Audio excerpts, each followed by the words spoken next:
Vítám vás dneska k dnešní tvorbě jahodového džemu, extra jahodového džemu, které bude z jahod z mý zahrádky, trošku rabarbory, dáme želírovací cukr, přidáme vanilku a jako konzervační prostředek dáme citrony. Toť vše a jdeme na to, začínáme. Mezitím jsme si samozřejmě připravili nějaké sklenice a tamhle máme horkou vodu a začneme vařit. Aby to bylo trošku rychlejší, rozhodl jsem si, že část jahod, přibližně tak 70-80%, dám krásně do tohohle mixéru a rozmixuju to. Jdeme na to. Pěkně mixujeme, jedem a pokračujeme. Tak a další jahůdky krásně, pořádně takhle hnětadlem pořádně rozděláme. Pořádně se to musí udělat. Pokud jsou tvrdý, je to zlý, ale určitě vy budete mít krásné jahody stejně jako já, které budou vynikající a pořádně hnětem. Jahody pouští krásně šťávu a přidáme je postupně pomaloučku do hrnce. Spolu s dalšími přísady. A krásně dáme přísady do hrnce. Pořádně to tam nasypeme. Jahody, dáme rabarboru a dáme želírovací cukr. Proč dávám takhle málo želírovacího cukru? Protože jsem si pořídil želírák 4:1, to znamená, že budu mít strašně málo cukru a hodně ovoce, takže to bude prvá poctivá marmeláda. A teďka krásně začneme míchat jahody v našem hrnci, který jsme si teďka pořádně rozpálili. A jdeme na to, takhle to krásně promícháme. Určitě bude lepší si ale vzít rozhodně nějakou lepší vařečku než tuhletu metličku. Tak a teďka si taky musíme dát vanilkový lusk. Takhle krásně dáme vanilku a dáme ji do hrnce.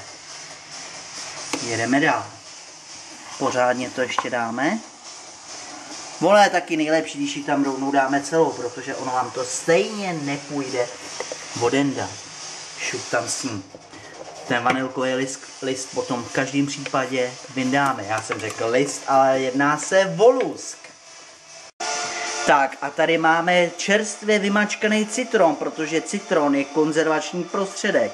Mám to tady v hrníčku. Co v každém případě určitě doporučuju, to je, abyste lžičkou rovnou vyndali pořádně semínka citronu, protože kdo by asi v marmeládě chtěl mít semínka citronu neboli pecky.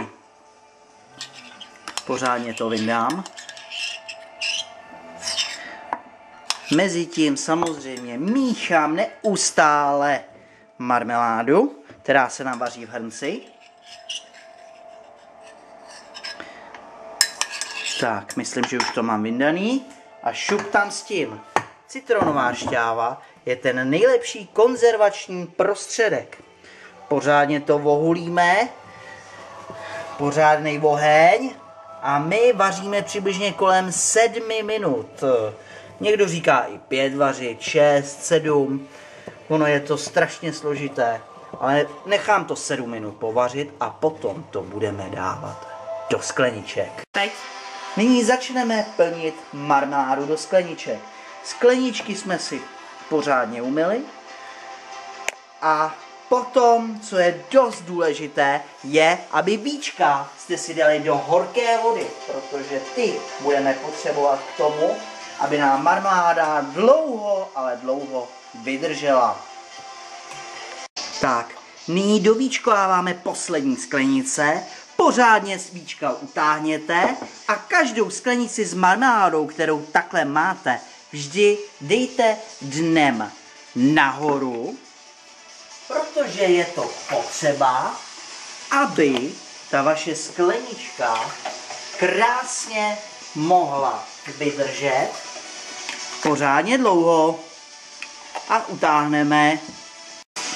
A jsme u konce. Marmelády jsou hotové a nyní se můžeme pořádně těšit na další super sklizeň mých zázračných biojahod.